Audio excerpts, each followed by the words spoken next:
Today, y'all made too many rabbit wives and cat husbands, and now nobody gets to play. This is CheckPoint.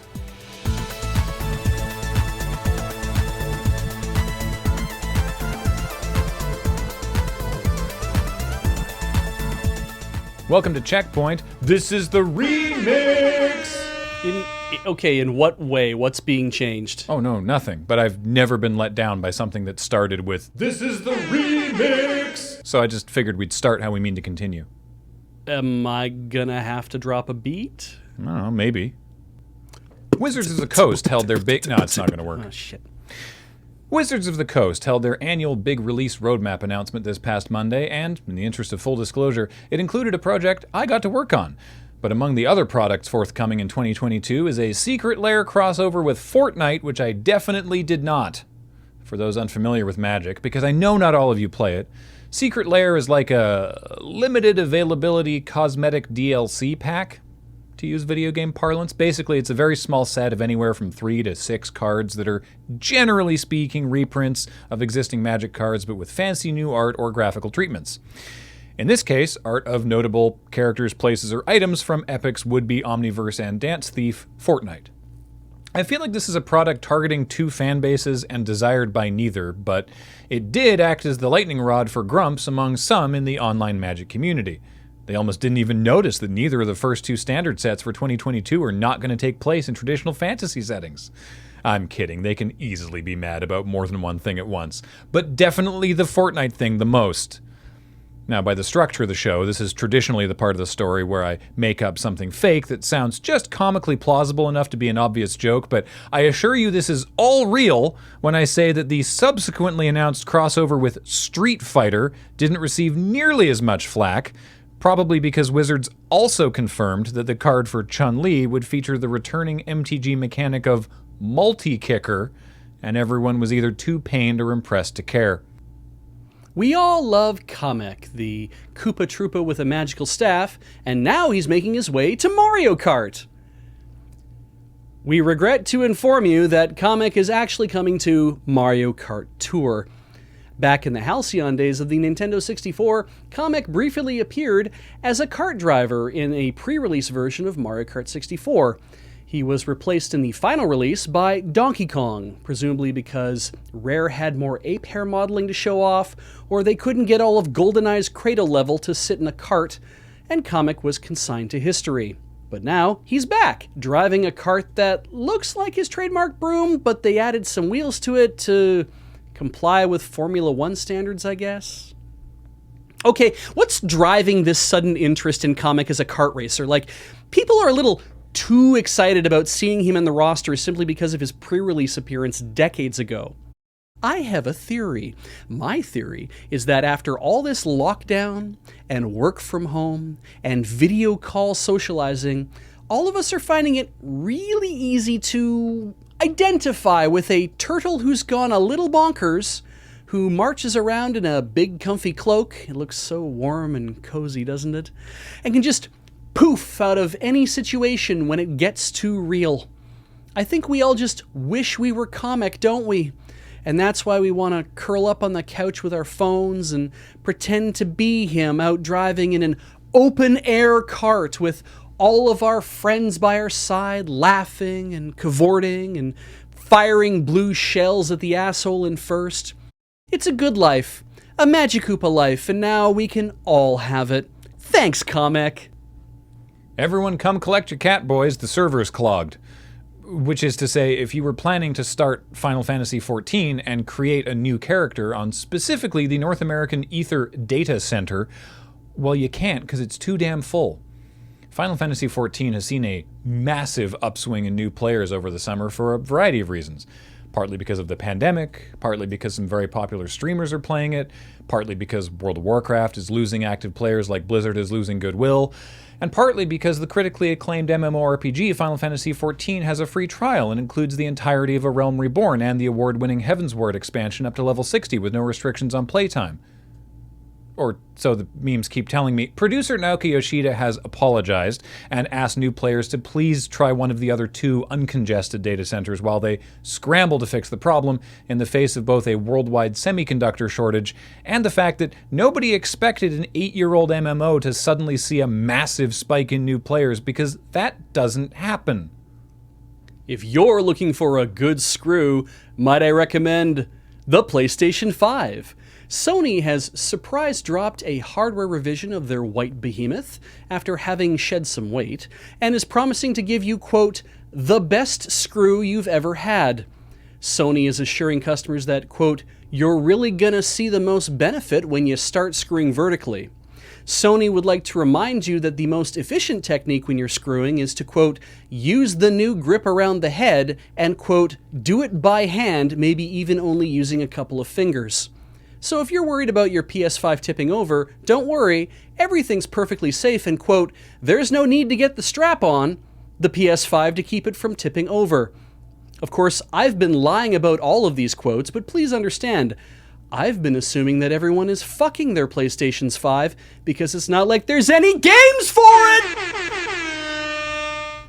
Hey, it's your weekly Activision Blizzard update where I get to tell you that the DFEH, California's Department of Fair Employment and Housing, has now expanded their lawsuit against Activision Blizzard because the company keeps sitting on its own balls. Firstly, the language of the suit has been altered from employees to workers, so that it now includes temps and contractors, because Blizzard was discriminatory and awful to everyone, not just salaried staff, allegedly. Further, the DFEH alleges that Activision Blizzard instructed its employees to speak to either Activision Blizzard themselves or their PR firm WilmerHale, who we previously reported were a bunch of fuckers, instead of speaking to the DFEH, and is now preventing the DFEH from reading those testimonies by claiming that they were confidential discussions that are now under non-disclosure agreements. The DFEH also alleges that Activision Blizzard shredded HR documents pertinent to the investigation, while the company claims that they have preserved, quote, all information relevant to the DFEH investigation. Which sounds pretty fucking weird that somehow Activision Blizzard thinks they get to make that call on what's relevant to the DFEH, especially when they said they didn't even know why the DFEH was investigating them until the lawsuit dropped. And furthermore, Activision Blizzard is 6 fucking syllables and I'm sick of saying it out loud. Why not Actibliz? Well, because then it sounds like I'm giving them a cute little nickname. Maybe just AC. That's Animal Crossing. And Assassin's Creed, and Anderson Cooper, and air conditioning. Activizy Blizzy. Activizy Blizzy. That's no better. And I'd say it's worse in several ways.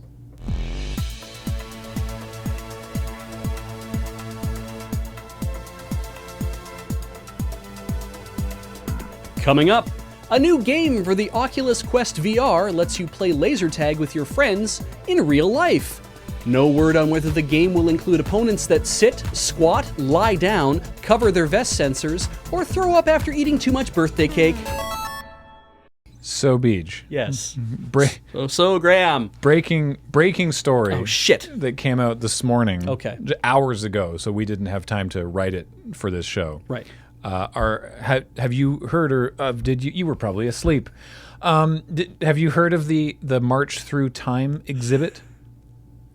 No. So, our friends at Epic Games have added, well, in working with Time Magazine, have created a digital exhibit on Martin Luther King. Oh God, how does this end? In Fortnite. Of course they did. Okay, interesting. Yeah. So it's in the creative mode, so it's not like people are actively engaging in Battle Royale combat while this is happening. Yeah. But you can go to this exhibit in Fortnite with your cartoon character and your fucking dances, and you can watch the I Have a Dream speech on like a Fortnite recreation of the mall. Oh, interesting. Yeah. So you can be standing like further back and be like, oh, I can almost see him way in the distance. Well, it's like it's like a big screen. Oh. It's like an in-world screen playing a video of the I Have a Dream speech. Okay. All right. And it's like, on the one hand, I'm sure it comes I'm not sure. I want to believe, I'm being very generous, that it comes from a well-intentioned place Right. of wanting to educate people about Martin Luther King and his message. And Fortnite has a massive fan base of primarily young people, and what a good idea to sort of get that message out there to that audience specifically. Right.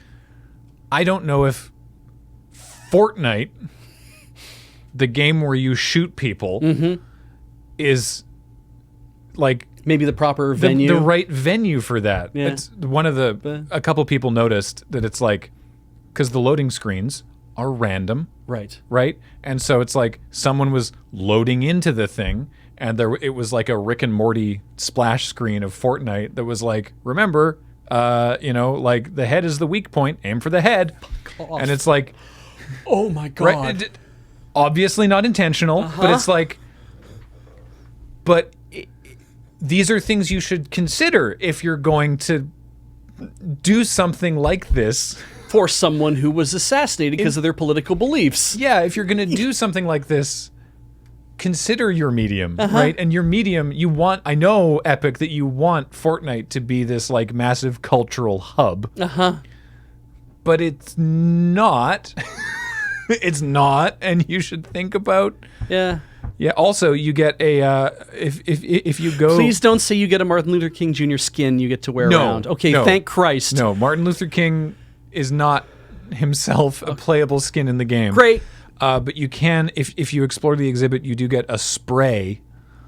Like a decal, pardon me, Americans, that you can like put on a wall or whatever in the game that says, it's like a brick wall that says DC 63. Okay. Right? Which is like, okay. That was when that happened, yeah. Yeah, so it's, okay, sure. But it's just like... Ooh, it's just kind of grimy. Like, it just feels weird. It's like, again, intention. Yeah. I get, like... I've laid out all the reasons why it might be a good idea. Yeah. But I don't think they stopped to think of the reasons why it might be a bad idea. Yeah. The optics are a little weird on that, but yeah. Well, I hope that, like everything else in life, I hope people take away the right message from this. I don't know if they will. It might just be something to do. I saw someone say, like, well, Rick Sanchez and the alien from... And like the alien from Predator, really took a lot away from that presentation. Yeah, so you can really seriously think about their lives. Yeah, Superman and Kratos can have a good long chat about MLK's speech. Jesus. Fortnite's weird. Thanos is there being like, I have a dream too, but I'm going to need 6 stones for it. Right? Yeah. Also, they announced the new Saints Row, and it looks weird. Oh, yeah. To be fair to Thanos, he is all about equality. Yeah. To be fair to Thanos. Yeah. Like, if there's one of the things he's not horrible about, is discriminating against people. I need to apologize for my previous comments on Thanos. You do not, under any circumstances, gotta give it to him. Also, they won't even let me fuck the Infinity Gauntlet.